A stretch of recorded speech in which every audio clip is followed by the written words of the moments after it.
Hello there, welcome back to Planet Zoo. Thanks very much for joining me today. Here we are back in Lunar Zoo, ready for our next episode. So in our last episode we were building and finishing off this large cat enclosure over here, which I think turned out really nicely. And in today's episode we're going to be doing something in this gap here. Now I do apologise, at the end of the last episode I did tease you with a large chimpanzee enclosure in this area over here, but I couldn't quite remember what I'd actually built next. And it turns out I did this bit next. So this is where we are today. I apologise. The next episode, I promise, will be a very cool chimpanzee habitat over there. But for now, let me explain what I wanted to do here. So I only had a small area here, and I wasn't really too sure what to put in, but I thought I hadn't really done a lot of restaurants or anything in the game yet, or in this zoo anyway.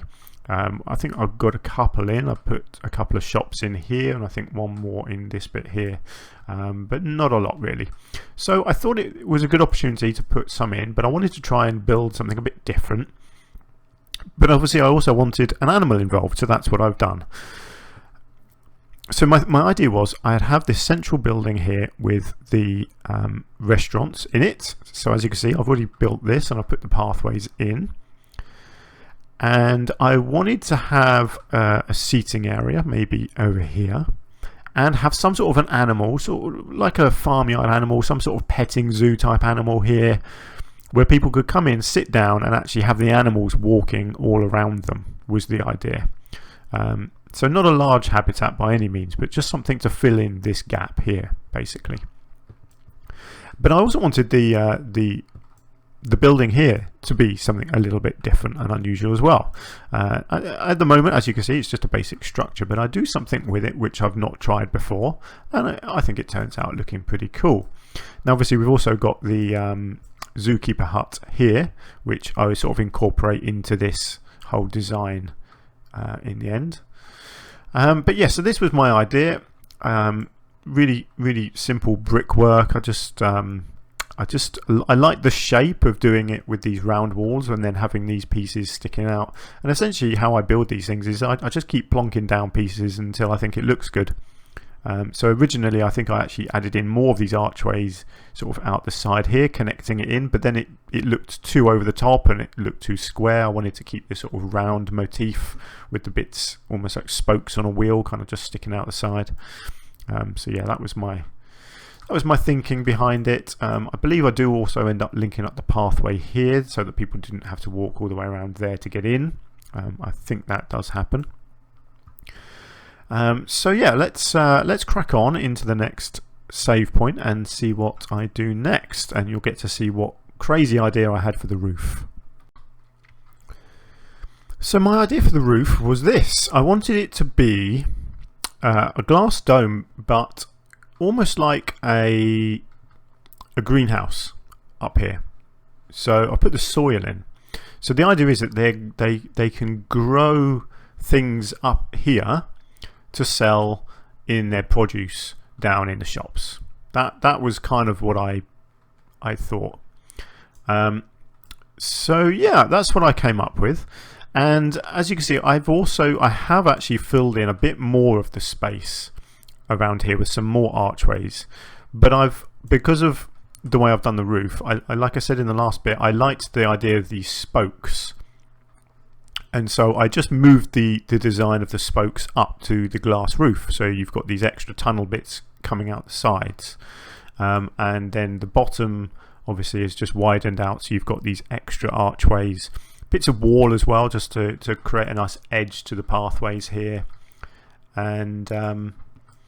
and then these cool metal sheets here filling in these gaps as well, because I love these pieces and I just use them wherever I can basically. So yeah, that was my idea. I thought it looked quite unique having the roof made like that, and obviously once I get all the greenery put inside it looks pretty good, I think. Obviously it's completely impractical, there's no sort of stairway for them to climb up here and plant stuff and harvest stuff or anything, but just for a bit of fun I think it looks pretty cool in the end. I've also just moved the pathway out to here and added in this cool shaped area here. So this is going to be our seating area. And the reason I've kept it to this shape is because it's the exact shape and size of the wall pieces, the 4-meter wall pieces here. So you'll see what I end up doing is using the wall pieces, and they pretty much fit perfectly around these edges and back in here, you see. So that's why I've done it exactly that shape. Also just because I wanted it to be an interesting shape. I didn't want it to just be a big square or something, you know. So that was the idea, and also I wanted to keep it open at the edges here and here, because the habitat that I put the animals in is it kind of ends up coming into here. So they've got this space, but I also did want them to be able to walk all the way around into here and all the way around down the front here, right down into this corner here as well. That was my theory. So that was why I didn't take this any wider. So yeah, there we go. That's coming along nicely. You can see I've also done what I said. I've just brought this pathway in to connect into this side as well, so that you've got options of where to enter the restaurant area. Right, let's move on then, shall we? I will load up my next save and see what I do next. So you can see I've continued the brick pathwork. What am I talking about? The brick wall around the outside here. It doesn't fit, as you can see, 100% to the shape, but it is the basic shape, so you can just about use it and get away with it. It does just show off a little bit, unfortunately, along this edge, but yeah, you can't quite get it perfect. I'm afraid it doesn't work, but as a shape I think that looks really nice for a nice seating area. Just filled these edges in with these columns with a couple of nice lights, and I've used these metal tables. These are probably my favourite tables in the game. They're pretty generic, so you can use them in any sort of themed area, and they basically go with any other material being metal as well. They look really, really cool. And they're round, which I like. I much prefer the round tables to the square ones. So I've just put them in there just as a nice sort of fixed pattern there. And then the floor is just made up with these roof tiles, again just fitted in. I think that's just one big piece, yeah. So that was pretty easy just to create a simple floor panel there, and just a round one there, just blended it in. So it's raised up a little bit, so it's a bit of a step up obviously, but it looks pretty good. I like it as a basic sort of seating area. So it's, yeah, coming together quite nice. That's the main sort of structure work done. Obviously still got some detailing to do, still got all the greenery in here, still got the actual animal habitat itself, plus this keeper hut and a garden sort of surrounding it over here as well. So still quite a lot to do, but that's the main shape and structure of the whole area and filling in this gap quite nicely, I think, and it's certainly quite a unique looking thing. So yeah, I like it. So let's see what I get up to next. And here we have our animals in, and I decided to go with the ostriches. Common ostrich, love these. We've got Rafiki and Alaki. Alaki? Yeah, don't know. Anyway, I decided to go with them because I thought I needed something tall in here, because obviously if people are sitting here and you've got pigs running around, you're not seeing them, are you, when you're sitting down, whereas the ostriches are tall enough that you'll be able to see them over these walls. That was my thinking. So they're in. They don't need a huge amount of space, but as you can see, they've got quite a lot of running space here. And I put in a custom fence around the back side here, coming into here with the habitat barrier, entrance here. I then had to sort of just fiddle it through here and put in these smaller bits, and then along the edge here and into here. Around this side I put in, I was going to do the same here, but I decided just to go with the brick edge to make that all join up there, and then more of the wooden barrier just along this edge here. And I think that's a pretty cool idea, I have to say. I was very pleased with how that all turned out.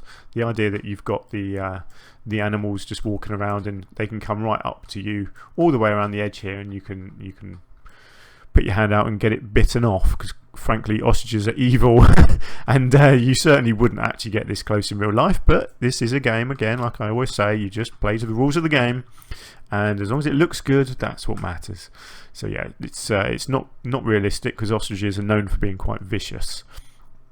And certainly if you're eating food here, these ostriches would steal it, without a doubt. That's they're known for that as well. They can stretch their necks quite a way, and if you've got some food in your hand, if it's in a packet or whatever, they will snatch it out of your hand and run off with it. They're very nice creatures, but they can be quite sneaky as well. So yeah, there we go. And also, as you can see, I have put in our greenery up in our greenhouse. And I was fairly limited with what I could put in here. So mostly, certainly in these outside bits, you'll see it's just ferns. But the idea was just to show that stuff was growing. You know, the idea was that it was kind of stuff that could be used downstairs. Obviously in here, not all of this could be used downstairs because I've put a few palm trees in. I mean, this big date palm here, obviously it disappears right down underground into here, but I was okay with that. I thought it looked pretty good, so I didn't really I didn't mind sinking stuff in. Various other palm trees and things. You know, it's, yeah, it is what it is. I like it. I think it looks pretty cool. I think as a roof, I think it's quite unusual, and yeah, it is. It's cool. I like it. It doesn't necessarily look like a vegetable plot because there aren't vegetables in the game, and it's very hard to try and create that sort of look. So that's all I've done. I've just gone with palms. But I think it looks cool. It's something a bit different. And then down here where you had these corner gaps, I've put in these lovely these cherry blossoms. Sorry, they're not the maple, are they? The cherry blossoms. So you've got one of them in each of these corners, just filling them in, adding a nice bit of brightness. They really stand out, don't they, the cherry blossoms? So yeah, I think that looks pretty good as well. So on the whole, that is coming together really nicely, that building. I did also, I can't remember when I did this, but I had to put these little edges, these little wooden edges around these outside pieces. The graphics were just getting a little funky around there, so I just had to put that in just to smooth it out a bit, and filled in these corner pieces here as well with the brickwork underneath the soil, of course, that went inside. So there we go. That's that building. That building's basically done, I think. I don't think I really add much more. I might do some foliage, possibly. I can't quite remember. And the habitat itself is now in, but obviously there's a lot of work still to do with that. And I've still got the keeper hut over here that I decorate as well. So still a fair bit to show you. But at least our little ostriches are walking around, aren't they? Lovely. Really, really nice creatures. I like watching them run around. Right, so let's move on and see what else I get up to. Right, so we've done a bit of work on our ostrich enclosure here. I built them a small shelter. So this is just a custom shelter made with planks. Pretty straightforward and simple, but I think it looks pretty good. I've made it, you know, look a bit run down. Just got a wonky plank on the end there. Just looks like it's sort of just fallen apart a little bit. Just a little detail like that just makes it all look a little bit better, doesn't it? As you can see, the ostriches are enjoying their forage box here. Hopefully getting lots of use out of that. Oh, look at them having their lunch. Yum, yum, yum, yum, yum. Nice. Put in a couple of water dishes here. I thought these little corners here made perfect places for these pipes to go. So there's two of them because ostriches, again, they're quite argumentative even with each other. So I thought if they had a water thing each, they could both drink without having to share. So a few enrichment items. They've got a beach ball over here. They've got a beach ball over here. A sprinkler over here. A food thingy here. Is this a food one or a toy? An ice ball. I think that counts as a toy rather than a food thing. And then another toy over here, one of these mirror things. So plenty for them to play with at least. Oh yes, and what is this one? Is this a scent marker? Yeah, one of them down in there as well. Oh, I love it when they just sit down like that. I mean, if you were sitting here eating your dinner, it'd be great, wouldn't it? Just to look over and just you could just see their heads poking over the wall, just watching you eat your dinner. It'd be kind of freaky, actually, wouldn't it? That's yeah, that's quite funny. I kind of like it though. It's pretty cool. So that's the main structure basically of their enclosure done, and it's just decorating it now really. So that's all they need. They just need a shelter and some entertainment, some food, some water. Pretty straightforward. They don't need any proper water like a lake. They don't swim or anything, so that's not an issue. So yeah, so just decorating it with some foliage is all that's left to do. And then I have this area over here still to do with our zookeeper hut, and I put in a bit of a garden around it as well. So let's move on and see what I do next. So I decided to go quite dense actually with the foliage around the back of the habitat here. So you can see I've used these poplar trees plus a few conifers around the back. I just wanted to create a kind of a backdrop here. I thought it looked nice to have a little bit of gap so you can kind of see whatever gets built behind it, but I really wanted to seal this off to create this kind of I don't know, almost like an arena in here, because you've got a wall all down this side and then you've got a wall of trees there. So I wanted it to feel fairly enclosed. And then I've just dotted some little bushes through, got another poplar tree in the corner there, just a few bushes dotted in the corners and around the forage box there, one or two just around the edge and here. This wall I decided to make it a green wall. So again, this is our favourite piece, this lovely panel put all the way along here. And then I've actually just sunk in some of these extra plants here. These, what are these ones? Monkey face orchids. Just sunk a few of those in as well, just to give it something a little bit different. Just all the way along the building there. I thought that looked pretty cool. And then just one more poplar at this end with a couple of little bushes as well. So nothing too complicated, but just enough that it looks quite natural and gives a bit of interest to the animals, but it doesn't really block their pathways too much. So I mean, for example, this one here, this just a little thing that I do. So this one here, this tree is right in the middle of this area, but then what you don't want to do is copy it on this side, because it just looks too fake, which is why this tree here is over to one side of this area here, because if that was right in the middle it would just look silly, because it would look like I was just sort of making it symmetrical for the sake of it, and that is not a good look when it comes to foliage.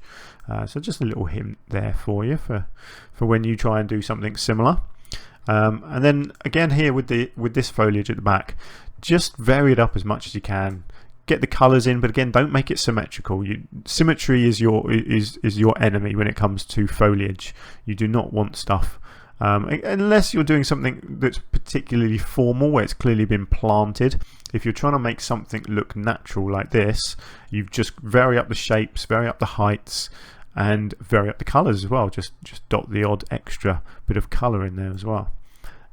Just play around with it until you think it looks natural. I mean, if I look at that, it looks to me like all of these trees have been here for a long time, nothing artificial about them, and that this habitat has been built around the trees, whereas obviously we know the trees were put in last. But I think it looks nice and natural. So there we go. So I think that's our habitat done. I don't think I do any more work to it. It is what it is. It's functional. It looks decent. The ostriches are very happy in there.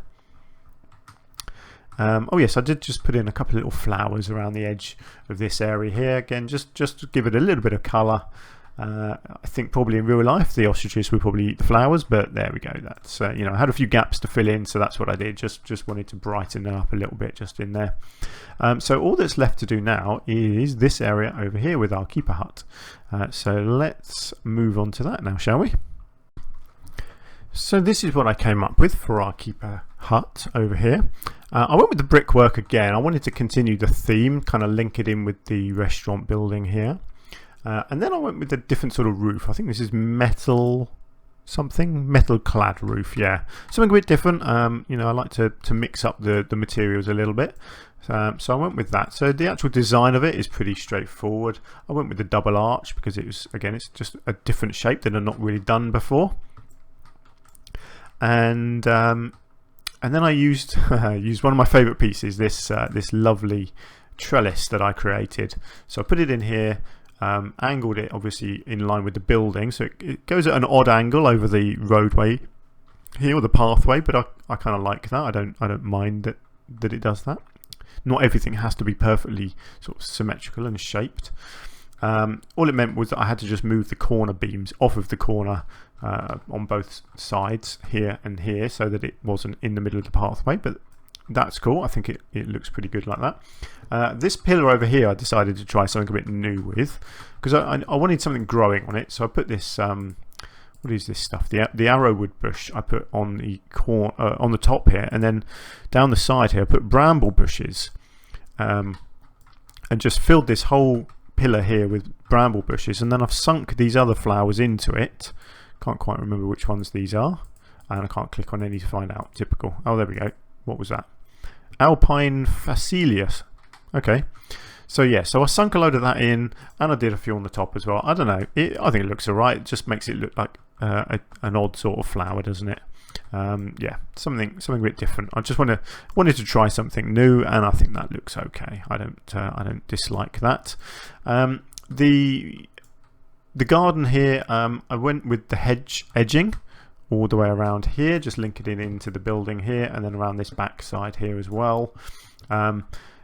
Again, I just love the hedging as a border. I just think it looks really nice, and there wasn't really any around here. I mean, it kind of links into this bit over here, but I thought the green worked well here. There wasn't a lot of actual bright green in this area, so I thought it looked good. And then the shrubbery, again, I've gone with pretty simple stuff, thinking about the practical side of this. The zoo wouldn't want intricate flower beds too much because they take a lot of looking after, so they would just have a few, a couple of trees. You've got this big tree on the corner here. What is this one? A big blackthorn bush on the corner here.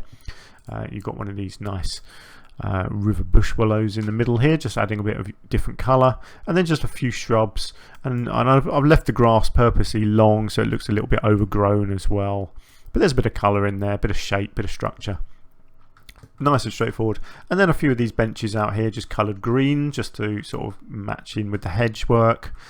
And yeah, I like it. It's simple, it works, and it finishes off this area pretty nicely, I think.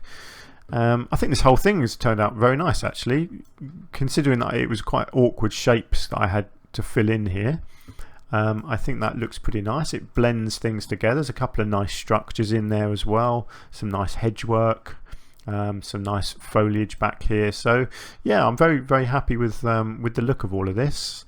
So let me zoom out and show you how it fits in. And there we go. That is our zoo so far. And that massive reptile house is still really showing off over there, isn't it? It's still a bit of a blot on the landscape, but it is what it is. Maybe one day I will think of something different to do with the roof, but for now it's just going to stay like that. I don't mind it. I mean, I might change the colour of the roof. Maybe that's what makes it stand out too much. But actually, no. I think looking at it from this sort of point of view, I think once it's blended in with more stuff around it, I think it's going to look just fine. This really stands out, this blue over here. But again, I don't mind because it really just makes you think, oh, it's some sort of aquatic area, which is exactly what it is. The cat place is awesome. I think the size of that is really cool. It's about the same size as our moose enclosure, actually. So the moose have got an awful lot of space at the moment, but that's fine. And then you get little enclosures like this where it's just filling in gaps, and I enjoy doing that just as much as I love doing these big projects. I like doing these smaller projects where you've just got to find creative ways of filling in little holes, but while making them look good but also be practical. So in this case, I've got 4 restaurant places in there and a keeper hut. So and an animal, in fact. So I've managed to squeeze in a couple of ostriches as well. So I've managed to fit quite a lot of practical things into quite a small area there, and I think it all looks really nice. So there we go. Let me know what you think. Hopefully you approve of what I'm doing. So yeah, fingers crossed you like it. So there we go. That's going to do it for this episode, I think. That is about it. So I can promise you in the next episode, I swear I've got it right this time, we are going to be working over in this area here, and I create a chimpanzee habitat, which I do think is probably my favourite habitat I've ever built. So you have to bear with me and join me again in the next episode to find out why I think it's my favourite ever habitat. But for now, that is going to be it for this episode. So if you can, please do hit the like button. It will help my videos get out to more people. I would appreciate that, but if you don't want to, not a problem at all. So there we go. Thank you very much for joining me. I do hope you've had fun, and hopefully I will see you again very soon. Until then, take care.